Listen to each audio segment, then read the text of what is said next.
श्री गुरु महाराज जी और जगत जननी माता जी की कृपा से हम फिर से हरिद्वार के अंदर सत्संग का लाभ उठा रहे हैं।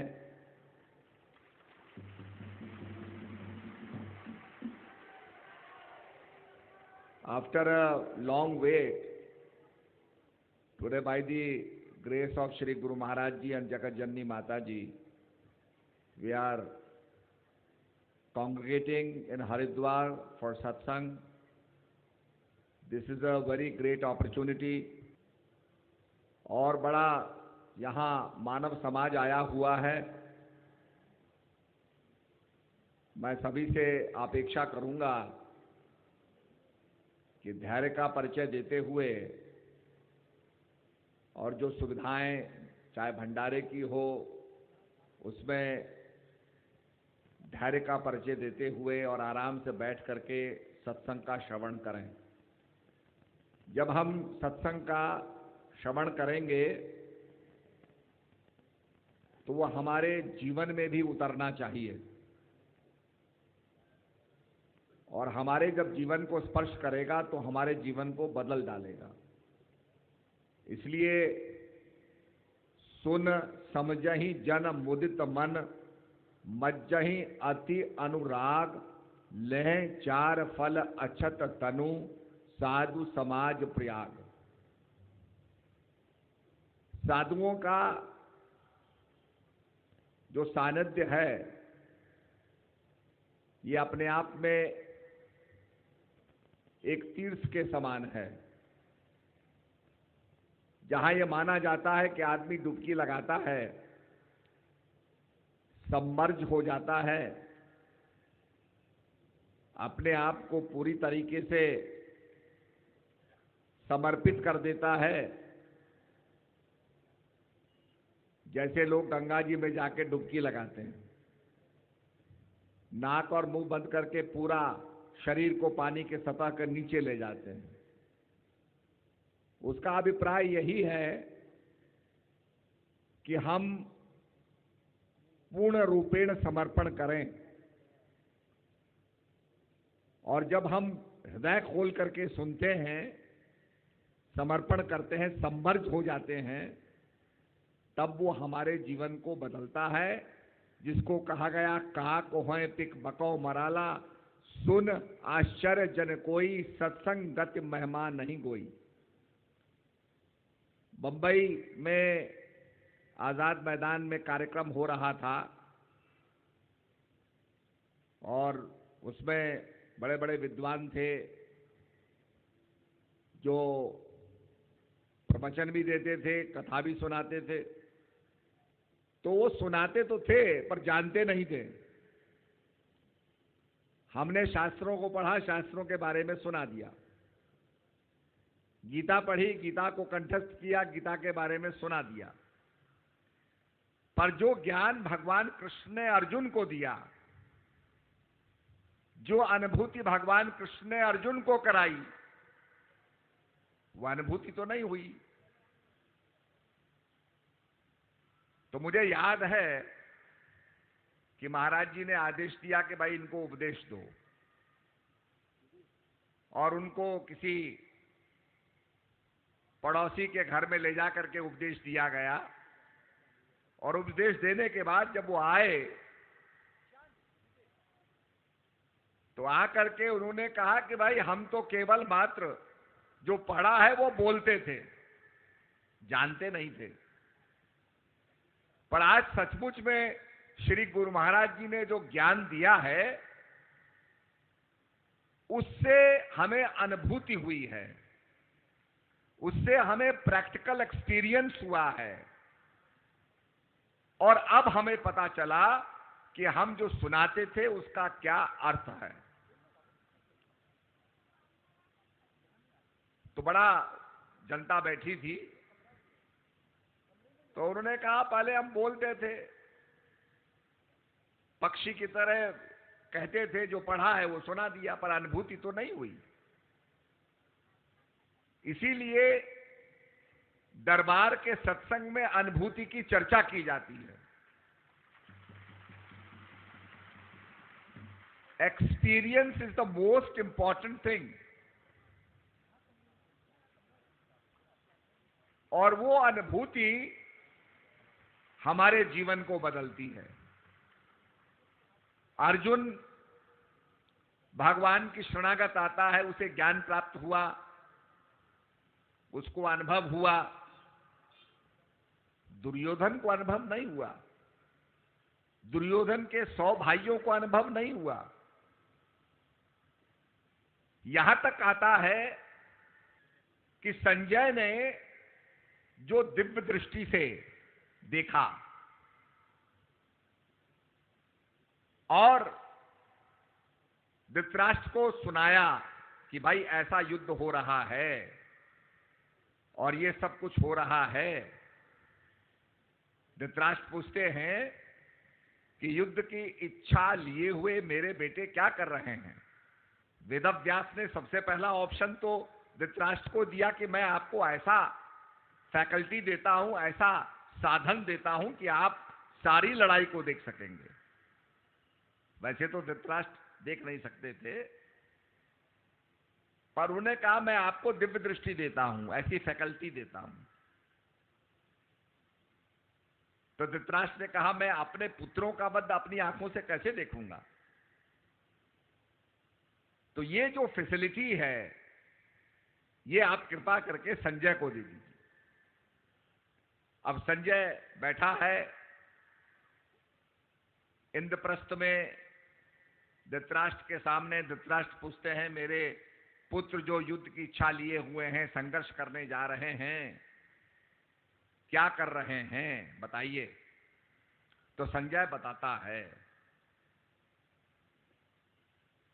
अब इसको हम डीपली अगर देखें तो पता चलेगा कि धृतराष्ट्र को देखने की बात होगी तो ऐसा कोई साधन होगा जो उसके ऑप्टिकल नर्व से जुड़ जाए, और ऑप्टिकल नर्व से जुड़ने के बाद वो देखने में क्षमता हासिल कर ले। लिक्विड आई कोई भी, और दूर से इंद्रप्रस्थ में कुरुक्षेत्र होने वाले युद्ध को देख रहा है। पर देखने के बाद, सारी चर्चा के बाद, कृष्ण और अर्जुन के संवाद के बाद जो ज्ञान अर्जुन को प्राप्त हुआ, और अर्जुन कहता है हे प्रभु मेरा स्मृति तरोताजा हो गई है, नष्टो मोह, मेरा मोह नष्ट हो गया है, मैं आपकी शरणागत आ गया हूं, मेरा मोह नष्ट हो गया है, अंधकार नष्ट हो गया है। जो अनुभूति अर्जुन को हुई वो संजय को नहीं हुई। तो संजय को बड़ी एक उत्सुकता पैदा हुई कि भाई वो क्या ज्ञान था। तब वो वेदव्यास के पास जाते हैं। तब वेदव्यास उनको सुखदेव मुनि के पास भेजते हैं कि उनसे ज्ञान प्राप्त करो। तो कहने का मतलब जो अनुभव होता है, एक्सपीरियंस होता है, वो बहुत इंपॉर्टेंट है। एक समय कुछ लोग महात्मा बुद्ध के पास आए, कहने लगे प्रभु हमारे गांव में एक अंधा व्यक्ति रहता है, हम उस अंधे व्यक्ति को प्रकाश के बारे में कहते हैं कि प्रकाश ऐसा होता है कि सब कुछ दिखने लगता है, everything becomes clear and crystal, हर चीज जो है दृष्टिगोचर होने लगती है, जो प्रकाश के बिना दृष्टिगोचर नहीं होती। तो वो अंधा व्यक्ति कहता है भाई मैं नहीं मानता ऐसा कुछ होता होगा, क्योंकि मुझे तो कुछ दिखाई नहीं देता। अगर प्रकाश है तो मुझे बताइए, दिखाइए। तो गांव वाले कहने लगे कि अब हम इसे कैसे दिखाएं। तो उसने कहा दिखा नहीं सकते तो भाई स्पर्श करा दो, मैं छू लूं प्रकाश को। लोगों ने कहा भाई ये भी नहीं हो सकता। तो उसने कहा ऐसा करो कि उसको बजा के दिखा दो, जैसे हम ढोल को बजाते हैं उसमें से आवाज आती है, ऐसे प्रकाश को बजा के दिखा दो। उन्होंने कहा हम ये भी नहीं कर सकते। तो वो इस समस्या को लेके महात्मा बुद्ध के पास पहुंचे और कहा प्रभु अब क्या इसका निराकरण करें, आप ही कृपा कीजिए।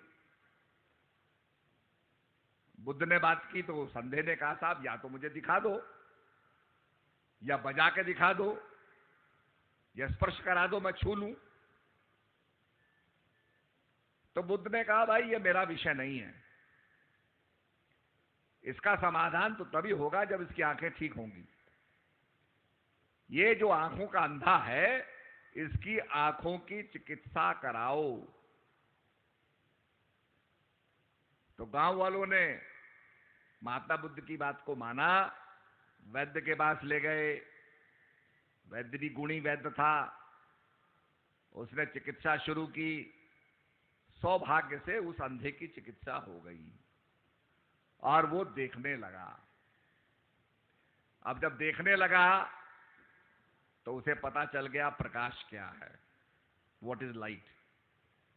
उसे पता चल गया इसे बजाया नहीं जा सकता, इसको स्पर्श नहीं किया जा सकता, इसको उठाया नहीं जा सकता वजन की तरह। उसको एक्सपीरियंस हुआ, उसने अनुभव किया। तो इसको कहा कि गूंगे का गुण, परमपिता परमात्मा की अनुभूति को गूंगे का गुण बताया। गुड़ तो मीठा आ जाता है पर गूंगा बोल नहीं सकता। It cannot be explained because it is the experience of the unexplained. जो अनएक्सप्लेन्ड है, जिसके बारे में हम कुछ कह नहीं सकते, जो अकथनीय है, उसका अनुभव कहा नहीं जा सकता। तो गूंगे के गुड़ का उसको उपमा दी गई।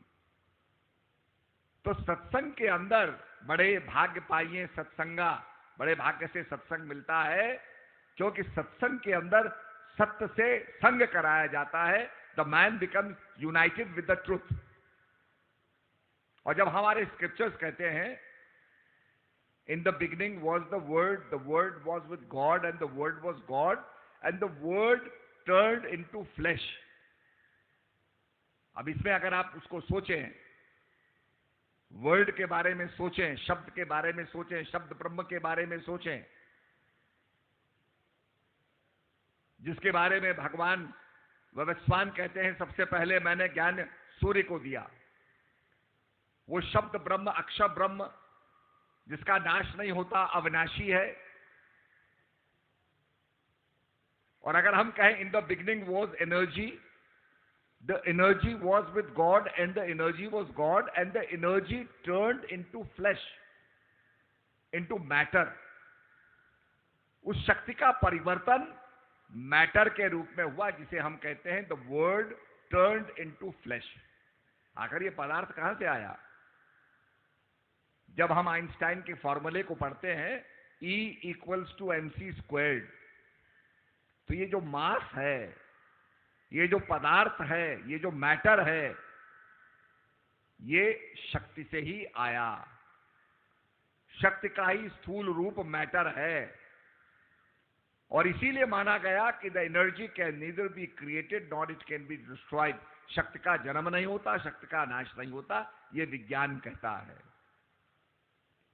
तो कहने का मेरा मकसद यह है, हम लोगों को एक दफे जापान जाने का मौका मिला, जहां पर नागासाकी में बम गिरा था। तो बम को धरती के ऊपर एक्सप्लोड किया गया 500 मीटर पहले, ताकि एक्सप्लोजन के बाद वो मैक्सिमम इफेक्ट करे,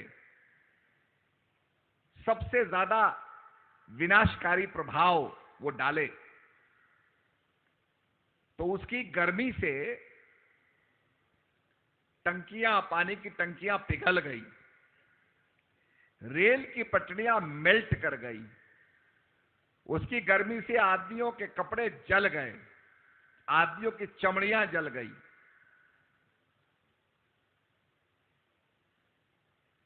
इतना विनाशकारी प्रभाव था।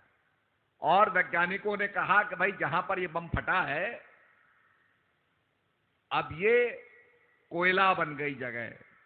अब कोयले में तो कुछ उगेगा नहीं, नथिंग विल ग्रो। तो आप देखिए, वैज्ञानिकों ने प्रयास किए, वहां पर मॉन्यूमेंट बना हुआ है और वैज्ञानिकों ने प्रयास किए कि भाई जब ये कहा गया कि यहां कुछ उग नहीं सकता है तो प्रयास किए। प्रयास करने से क्या हुआ कि वहां पर पेड़ भी उगने लगे, वहां पर घास भी उगने लगी, जीवन का संचार हुआ। तो एक म्यूजियम बना हुआ है जिस म्यूजियम में वो सब कुछ दिखाते हैं कि क्या इसके विनाशकारी प्रभाव थे, कैसे लोग मर गए। और मरना ही नहीं, उस न्यूक्लियर एक्सप्लोजन का प्रभाव जीन्स पे भी पड़ा, तो उसमें कई विकलांग पैदा होने लगे, बीमारियों के साथ पैदा होने लगे, डिफॉर्मिटी आ गई। परंतु उसके बावजूद भी जब प्रयास किए गए, कर्म किया गया, तो वहां पर भी पेड़ पौधे लगने लगे। आपने देखा होगा ये जो कोविड-19 है कैसी बीमारी है, ये बनाई ही इस प्रकार से गई कि ये म्यूटेट करके, रंग बदल के और आदमी को समाप्त करेगी, जीवन को समाप्त करेगी। जैसे आपने देखा होगा रक्त बीज का उदाहरण आता है कि रक्त बीज जहां गिरा वहां पर पैदा हो गया, जितने रक्त बीज गिरे उतने पैदा हो गए। तो यह रक्त बीज की तरह फैलती चली गई, पर उसका भी, रक्त बीज का भी अंत हुआ। यह नहीं कि रक्त बीज फ्लरिश कर गया। आपने देखा होगा वैक्सीनेशन लगा, कितना बड़ा प्रयास था प्रधानमंत्री जी का कि सबको डबल वैक्सीनेशन लगाया। और लगाया ही नहीं, क्योंकि पहले तो वैक्सीनेशन 7-7 साल के बाद, 5-5 साल के बाद विदेशों से आते थे। भारत इतना शक्तिशाली बना, भारत के इतना ज्ञानी बना, भारत के अंदर इतनी क्षमता थी कि हमने वैक्सीनेशन भी बनाई और वैक्सीनेशन दुनिया को भी दी। एक विश्व गुरु की भूमिका में भारत आ गया कि हम अपने देशवासियों को भी वैक्सीनेशन लगाएंगे और दुनिया वालों को भी वैक्सीनेशन देंगे जो गरीब देश हैं। तो भारत की दवाई कई देशों में गई, वैक्सीनेशन कई देशों में गई, और हमारी क्षमता हमने बनाई कि साहब ये दवाई हम पैदा कर सकते। तो ये प्रयास जब किए जाते हैं, कहा करत करत अभ्यास से जड़मत होत सुजान। अभ्यास करने से, कर्म करने से, कर्म करने से आज इस बीमारी से हम लड़ रहे हैं। ये समाप्त नहीं हुई है, इसको हमने रोका है, कमजोर किया है, डाइल्यूट किया है। प्रिकॉशन फिर भी हमें बरतने पड़ेंगे, मास्क लगाना, हाथ को साफ रखना, ये तो आवश्यक है। लोग भूल जाते हैं, प्रिकॉशन हमें बरतना चाहिए। और इसके साथ साथ दुनिया को भी हमने लाभ पहुंचाया। तो मेरा कहने का मकसद यह है, सूरदास जी ने यह बात कही थी, आज तो बिल्कुल साकार हो गई। कोई नॉस्ट्राडमस की बात करता है, सूटसियर की बात करता है, हमारे सूरदास जी ने भी बड़ा स्पष्ट कहा, रे मन धीरज क्यों ना धरे, पूरब पश्चिम उत्तर दक्षिण 14 काल पड़े, ईस्ट वेस्ट नॉर्थ साउथ चारों तरफ काल पड़ेगा, और काल बलि से वही बचे जो हंस का ध्यान धरे। आखिर क्या कहा डॉक्टरों ने कि भाई इसकी कोई दवाई नहीं है, अपनी इम्यूनिटी को बढ़ाओ, अपनी क्षमता को बढ़ाओ। तो हमारा जो आध्यात्मिक, हमारा जो आयुर्वेद है, यही हमारे लोगों ने कहा भाई काढ़ा पियो, जड़ी बूटी खाओ, भोजन में परिवर्तन करो, पौष्टिक भोजन खाओ, अपनी क्षमता को बढ़ाओ। यही बात हम भी कहते हैं कि अपने आत्मिक शक्ति को बढ़ाओ। तभी तो कहा मन चंगा तो कटौती में गंगा। तो आज यही बात को समझने के लिए, वैसे तो आप जानते हैं कि लोग जुड़े रहे, आजकल मोबाइल फोन आ गया, मोबाइल पे लोग घंटों बात करेंगे और आमने सामने आ जाए तो बात ही नहीं करेंगे।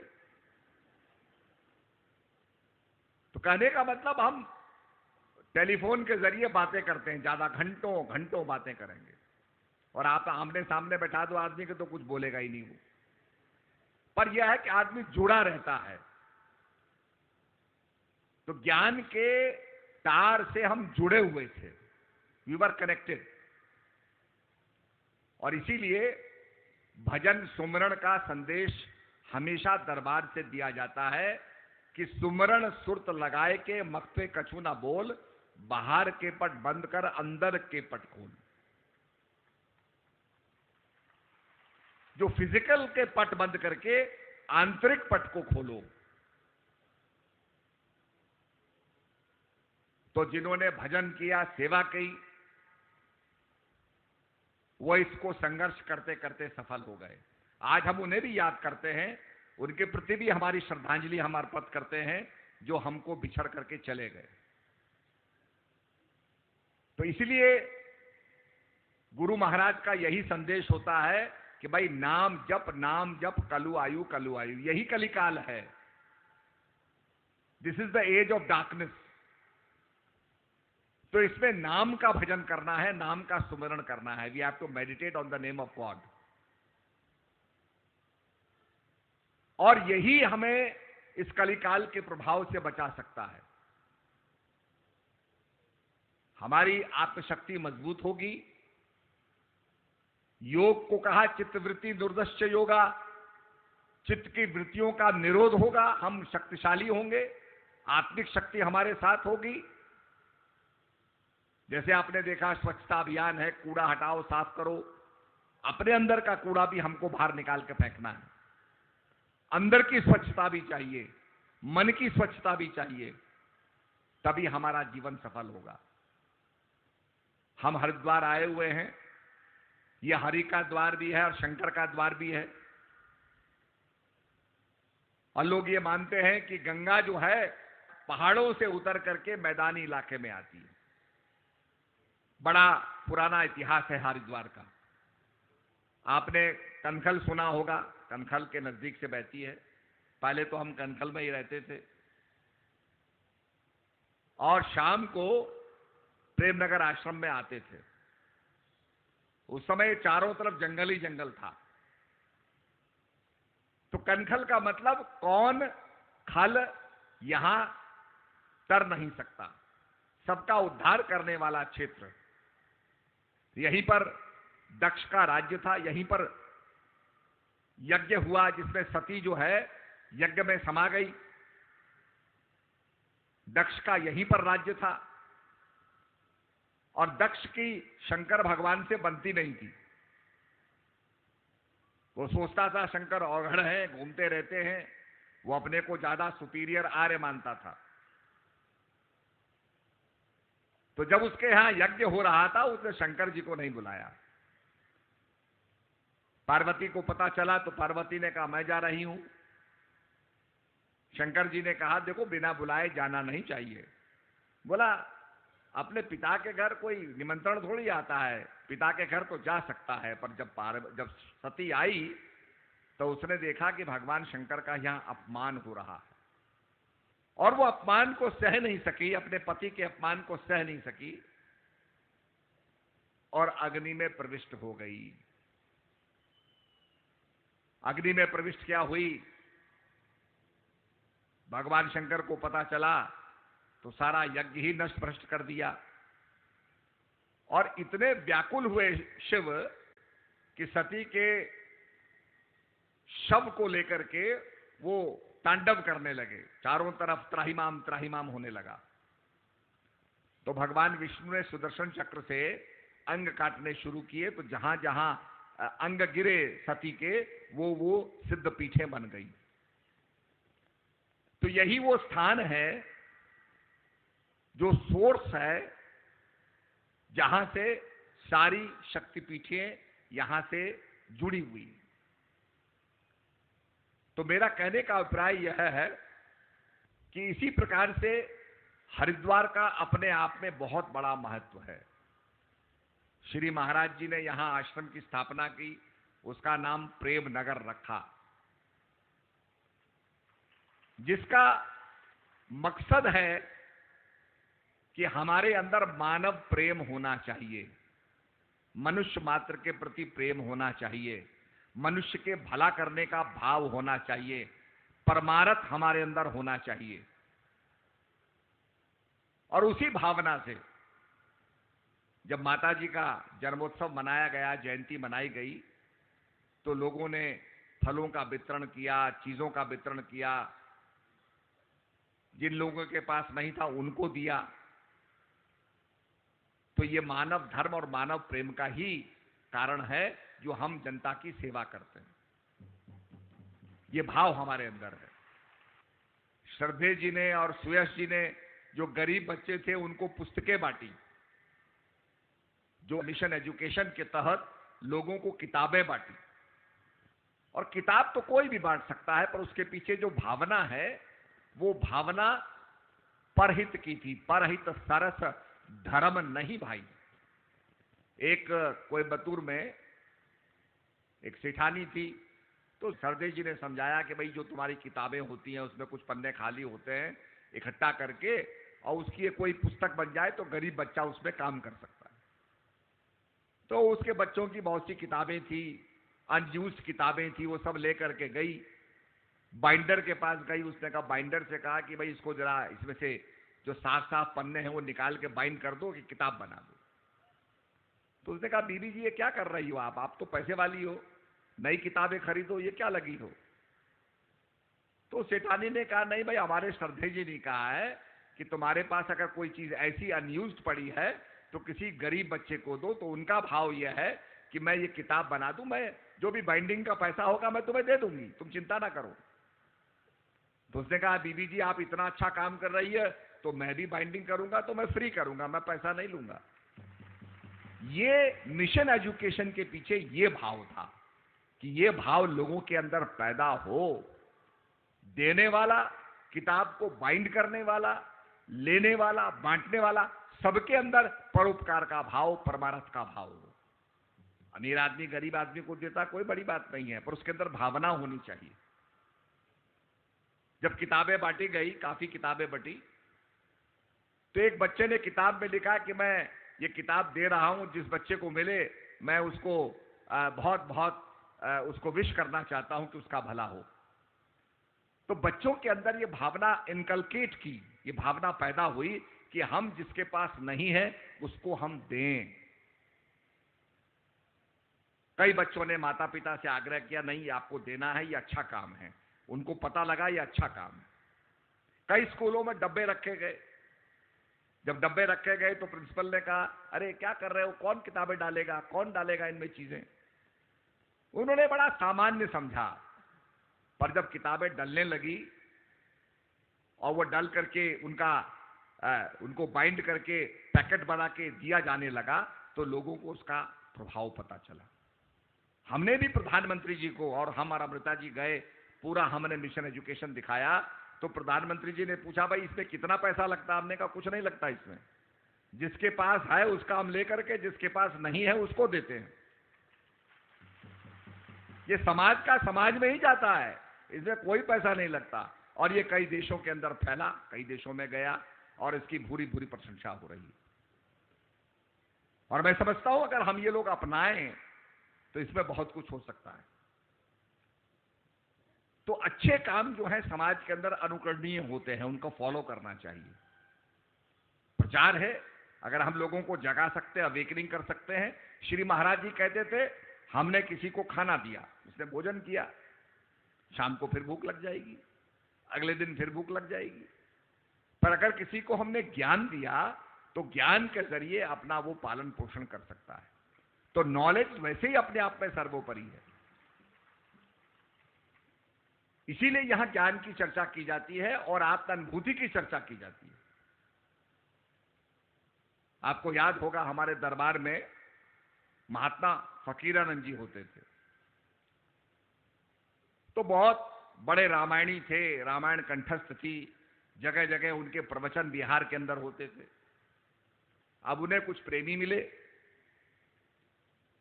चर्चा हुई, चर्चा होते होते एक चौपाई पर चर्चा हुई जिसमें भगवान राम लौट करके जब अयोध्या में पधारते हैं तो अयोध्या वासियों को एक मैसेज देते हैं। आपने देखा होगा जैसे हमारे राष्ट्रपति जी राष्ट्र के नाम संदेश देते हैं, हमारे प्रधानमंत्री जी राष्ट्र के नाम संदेश देते हैं, ऐसे ही अपने अयोध्या के नाम जो राष्ट्र था उसके नाम प्रभु राम संदेश देते हैं। और क्या संदेश देते हैं कि और रहूं एक सो गुप्त मत, सभी कहूं कर जोर, शंकर भजन बिनहि नर, भगित न पावे मोर। वो कहते हैं मैं सबसे हाथ जोड़ करके विनम्र निवेदन करता हूं कि बिना शंकर के भजन के कोई व्यक्ति मेरी भक्ति नहीं पा सकता। अब हमारे प्रेमियों ने कहा कि रामायण जी ये बताइए वो शंकर भजन क्या है? तो उन्होंने कहा शंकर भजन है, ओम नमो शिवाय है, भगवान शंकर के कई नाम हैं, सहस्त्र नाम है, 108 नाम है। तो प्रेमियों ने कहा प्रभु क्या कहते हैं, राम जी क्या कह रहे हैं? और रहूं 100 गुप्त मत, गुप्त माने छुपा हुआ। ये जो आप बता रहे हो ये तो छुपा हुआ है नहीं, ये तो कहीं किताबों में लिखा है, कहीं भगवान की स्तुति गाई गई, शिव पुराण के अंदर भगवान की स्तुति लिखी हुई है, ये गुप्त तो है नहीं। गुप्त क्या है? गुप्त माने छुपा हुआ, जो लोगों को पता ना हो, जो लोगों को पता नहीं वो क्या है? तो रामायण जी भी सोचने लगे भाई ये तो जो मैं जानता हूं मैं बता रहा हूं, ये तो सारी दुनिया जानती है। जब सारी दुनिया जानती है तो ये गुप्त क्या हुआ? तो उनके अंदर जिज्ञासा जगी। अब उस जिज्ञासा जगने के अंदर अगर अहंकार नहीं आए कि मुझे झुकना पड़ेगा। मुझे याद है एक महात्मा जी ने किसी को सत्संग सुनाया, वो गुरु था एक जगह का, तो वो कन्विंस हो गया कि भाई जो महात्मा जी कह रहे हैं बिल्कुल ठीक है। तो उसने कहा जी, मैं हाथ जोड़ के कहा मुझे ज्ञान दे दो। तो पीछे से उसकी पत्नी खींचती है कि तू तो खुद ही प्रचार कर रहा है, तू क्या ज्ञान मांगेगा? ज्ञान मांगेगा तो तुझको क्या लोग मानेंगे? तो अहंकार आगे आ गया कि मैं तो जानता हूं। तो ये कभी कभी, अच्छा रामायणी जी में कभी फकीरानंद जी में अहंकार नहीं आया। अगर ये अहंकार आ जाएगा तो नहीं होगा। श्री महाराज जी यही सुनाते थे और प्रवचन के अंदर सुनाते थे कि भाई वो प्रभु का नाम क्या है। दुनिया राम समझती है, प्रभु का नाम राम है। तो महाराज जी कहते थे कि भाई खुद कहा है, ब्रह्म राम ते नाम बड़, बरदायक बरदान। और हनुमान जी ने किसका सुमरण किया? उन्होंने पावन नाम का सुमरण किया। सुमर पवन सुत पावन नामू, अपने बस कर राख्यो रामू। पावन नाम का सुमरण किया, राम को भी वश में कर लिया। और पावन नाम क्या होगा? पवित्र करने वाला नाम क्या होगा? तो बहुत से रामायणी महाराज जी के पास आ गए। उन्होंने कहा साहब हम तो ये मानते हैं कि वो नाम राम है। महाराज जी ने कहा नाम का मतलब, राम का मतलब रमण करने वाला, जो सब जगह रमण कर रहा है, ओमनी प्रेजेंट, सब जगह है, जर्रे जर्रे में है। ये आप मानते हो, पर मैं कहता हूं उसको जानो। और वो नाम जो है, कलयुग केवल नाम आधारा, सुमर सुमर नर उतर ही पारा। और इसीलिए तुलसीदास जी कहते हैं राम एक तापस त्रियतारी। भगवान राम ने एक नारी का उद्धार कर दिया, अहिल्या का उद्धार कर दिया। राम एक तापस त्रियतारी, नाम कोट खल कुमत सुधारी। राम भालू कपि कटक बटोरा, श्वेत हेत श्रम कीन न थोरा। नाम लेत भव सिंधु सुकाही, करो विचार सुजन मन माही। इतना सुंदर कंपैरिजन कर दिया उन्होंने, तुलनात्मक अध्ययन कर दिया कि भगवान राम ने तो अहिल्या का उद्धार कर दिया। वो प्रभु का जो नाम है, जो जर्रे जर्रे में है, वो तो करोड़ों का उद्धार कर देगा। इतना ओमनी पोटेंट है, इतना शक्तिशाली है। प्रभु ने श्वेत रामेश्वर का पुल बनाया, पर नाम ले तो भव सिंधु सुकाही। नाम लेने से वो सारा माया का सिंधु ही सूख जाएगा, पुल बनाने की आवश्यकता ही नहीं है। तो जो मर्मज्ञ लोग होते हैं, जो सोचने वाले लोग होते हैं, तो रामायणी कहने लगे हम तो यही मानते। महाराज जी ने कहा तुम अगर ये समझते हो तो ठीक है, अपनी चीज में विश्वास रखो, फिर मेरे पास क्यों आए? इसका मतलब तुम्हें अनुभव नहीं है। अगर तुम्हें उस चीज में विश्वास होता तो तुम मेरे पास नहीं आते। तो लोग कहने लगे भाई महाराज जी का तो बड़ा विश्वास जो है, बड़ा दृढ़ विश्वास है। और हमने देखा श्री महाराज जी बंबई में मंदिर में और भगवान कृष्ण की बात को दोहरा रहे हैं। भगवान कृष्ण कहते हैं हे अर्जुन, इन आंखों से तू मुझे देख नहीं सकता, मेरे को देखने के लिए तुझे दिव्य चक्षु चाहिए। और जनता जा रही है मंदिर में, घंटा बजा रही है, दर्शन कर रही है। तभी तो कहा मंदिर मंदिर मूरत तेरी, फिर भी ना देखी सूरत तेरी। तो भगवान कहते मेरी वास्तविकता को पहचानने के लिए तुझे दिव्य दृष्टि चाहिए। जो भी डॉक्टर होता है आदमी को देखता है, देखने के बाद ये नहीं बताता इसमें क्या रोग है, वो कहता भैया ब्लड टेस्ट कराओ, यूरिन टेस्ट कराओ। ब्लड की टेस्टिंग होती है, मैग्नीफाइंग माइक्रोस्कोप से देखा जाता है उसमें क्या कमी है। उसके बाद टेस्टिंग के बाद वो अपनी रिपोर्ट देता है, तब जाकर डॉक्टर बताता है अच्छा भाई ये खराबी। इसी प्रकार से जो माइक्रोस्कोप होता है, जो ज्ञान होता है, उससे हमें पता चलता है। इसीलिए तीसरे नेत्र की आवश्यकता होती है, दिव्य चक्षुओं की आवश्यकता होती है, जिसको प्रदान करते हैं सद्गुरु महाराज। इसीलिए सद्गुरु महाराज का बड़ा महत्व है। तो मैं यही कहना चाहता हूं कि बैसाखी का पर्व बड़ा पावन पर्व है, जहां से प्रेरणा लेकर के हम जाएंगे।